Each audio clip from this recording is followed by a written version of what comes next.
سامعین محترم، یہاں سے وہ اصل سوال جو عیسیٰ علیہ السلام سے اللہ فرمائیں گے قیامت والے دن، اس کا ذکر شروع ہوتا ہے۔ اور اس سے پہلے اللہ عیسیٰ علیہ السلام پر اپنے انعامات گنوائیں گے جو پیچھے سارے اللہ نے ذکر کیے ہیں۔ اور عیسیٰ علیہ السلام سے اللہ پوچھیں گے، ہاں میرے پیغمبر بتا، کیا ان سارے انعامات کے ہونے کے باوجود تو نے لوگوں کو یہ کہا تھا کہ مجھے اور میری ماں کو اللہ کو چھوڑ کر معبود بنا لینا؟ کیونکہ لوگ آپ کے بعد آپ کو غیب دان اور کارساز سمجھ کر آپ کو پکارتے رہے اور آپ کی نظریں، منتیں اور آپ کے نام پہ چڑھاتے رہے، یہ صحیح ہے۔ تو کیا تو نے یہ لوگوں کو کہا تھا؟ عیسیٰ علیہ السلام اس کا جواب دیں گے، ذرا سنیے۔ وَإِذْ قَالَ اللَّهُ يَا عِيسَى ابْنَ مَرْيَمَ، اور جب کہے گا اللہ، اے عیسیٰ ابن مریم، اَأَنْتَ، کیا تو نے قُلْتَ، کہا تھا، لِلنَّاسِ، لوگوں کو، اتخذونی، کہ تم بنا لو مجھے، وَأُمِّيَ، اور میری ماں کو، الہین، دو معبود، من دون اللہ، اللہ کے سوا۔ کیا تو نے یہ لوگوں کو کہا تھا؟ تو لوگوں کو یہ کیا کرایا تھا؟ لوگوں کو یہ دعوت دے کر آیا تھا؟ عیسیٰ علیہ السلام کا آگے یہاں سے جواب شروع ہو رہا ہے، اور اس کی 5 شکیں ہیں۔ کتنی ہیں؟ 5۔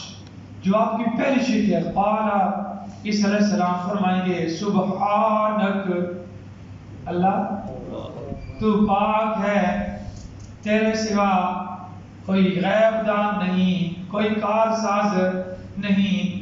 جب غیب دان اور کارساز تیرے سوا کوئی نہیں ہے اور تو اس قسم کے شریکوں سے پاک ہے، تیرا کوئی شریک نہیں، تیرا کوئی نائب نہیں، تیرا کوئی وزیر نہیں، تو ہر قسم کی محتاجیوں سے پاک ہے۔ یہ پہلے جواب، سبحانک، اللہ تو پاک ہے۔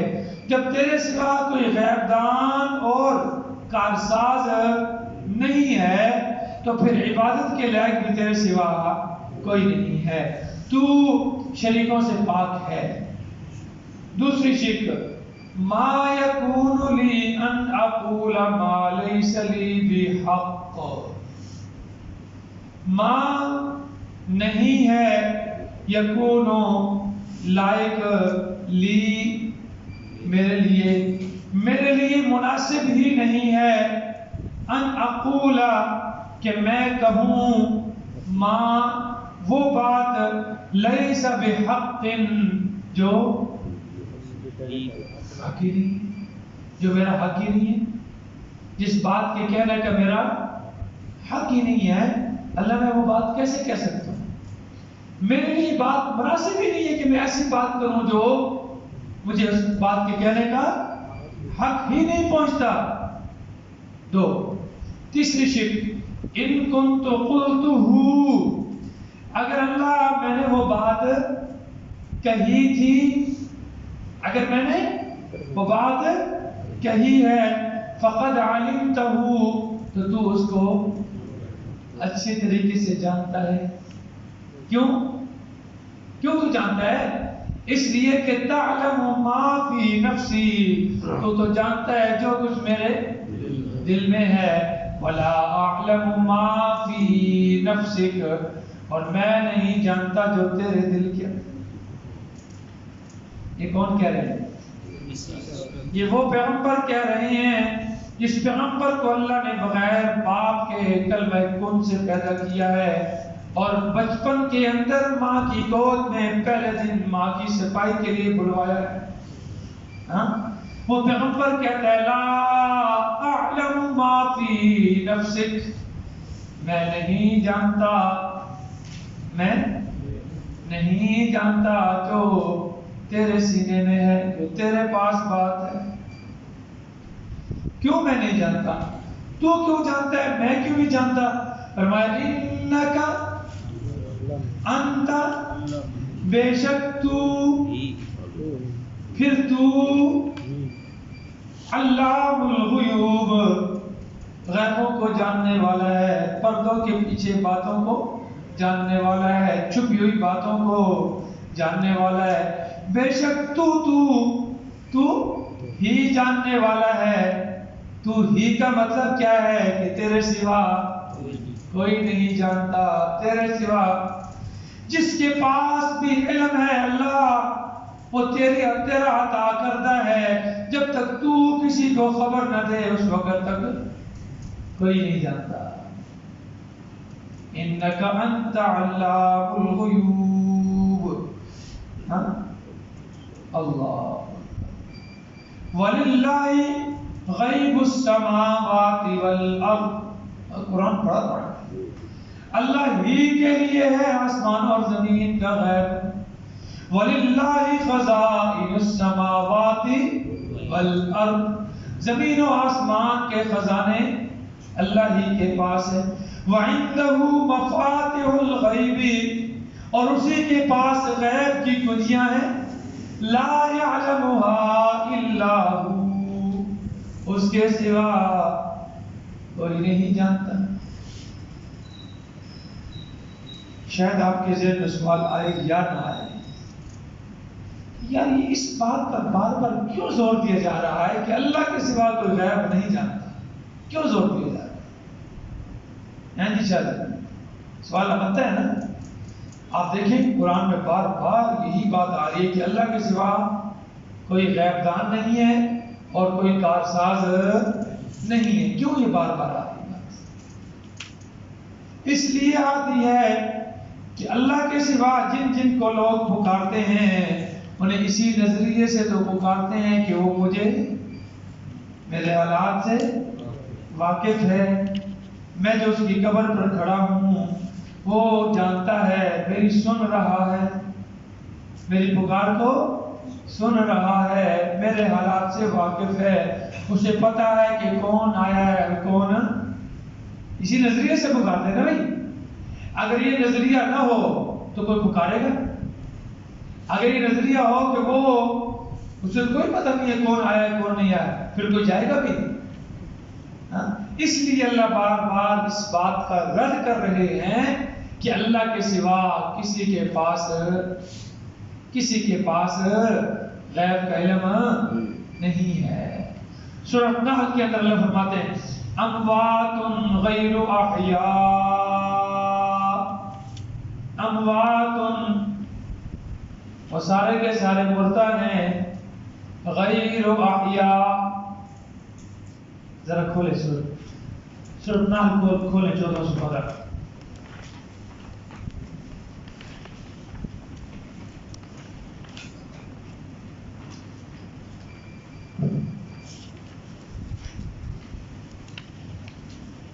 صفحہ نمبر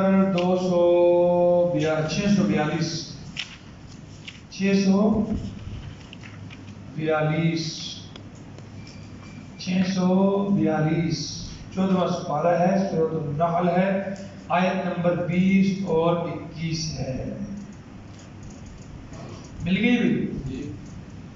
والذین یدعون من دون اللہ،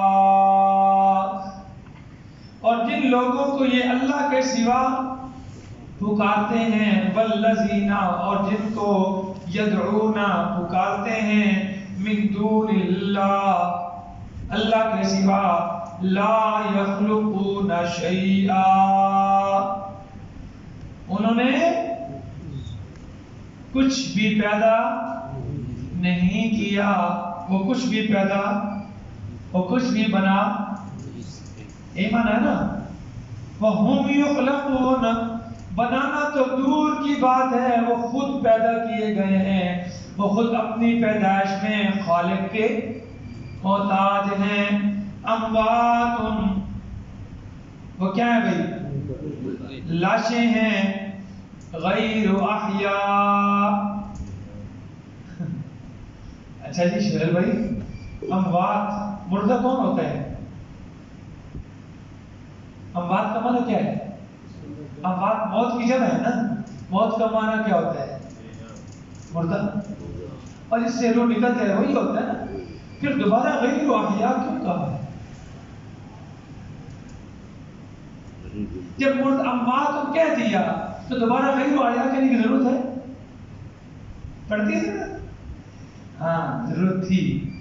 وہ ضرورت یہ تھی کہ اللہ کو پتا تھا کہ ایک وقت آئے گا لوگ کہیں گے بھائی یہ پردہ فرما گیا کہ یہ اندروں زندہ ہے. اتو مرن.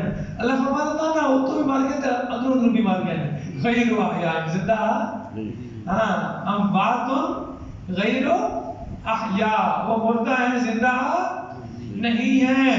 وما یشعرون ایان یبعثون. ان کو یہ بھی تو معلوم نہیں کہ اٹھائے کب جائیں گے. ان کو اپنے بارے میں یہ معلوم نہیں ہے کہ وہ قبروں سے کب اٹھائے جائیں گے. ان کو اپنے بارے میں بھی معلوم نہیں ہے کہ قبروں سے تمہارے اور میرے بارے میں کیا معلوم ہوگا. تو پھر کون الہکم الہ واحد. نتیجہ یہ نکلتا ہے کہ نہیں نکلتا؟ تمہارا معبود ایک ہی معبود ہے اور وہ کون ہے؟ اللہ ہے. وہ کون ہے بھائی؟ اللہ ہے. سمجھ آ رہی کہ نہیں آ رہی؟ اللہ بار بار یہ بات سمجھا رہے ہیں میرے بھائیو اس کائنات کی جان مسئلہ توحید ہے. اس کائنات کی جان مسئلہ توحید ہے. انبیاء کو بھی اللہ نے اسی لیے بھیجا ہے. 1,24,000 کم و بیش انبیاء اسی مقصد کے لیے بھیجے ہیں کہ جا کر لوگوں کو کہہ دو لا الہ الا اللہ. اللہ کے سوا کوئی عبادت کے لائق, کوئی سجدوں کے لائق, کوئی نظر نیاز کے لائق نہیں ہے. کوئی مشکل کشا نہیں ہے. کوئی زندگی کا مالک نہیں ہے. کوئی موت کا مالک نہیں ہے. کوئی رزق دینے والا نہیں ہے. الا اللہ. مگر کون ہے؟ اللہ ہے.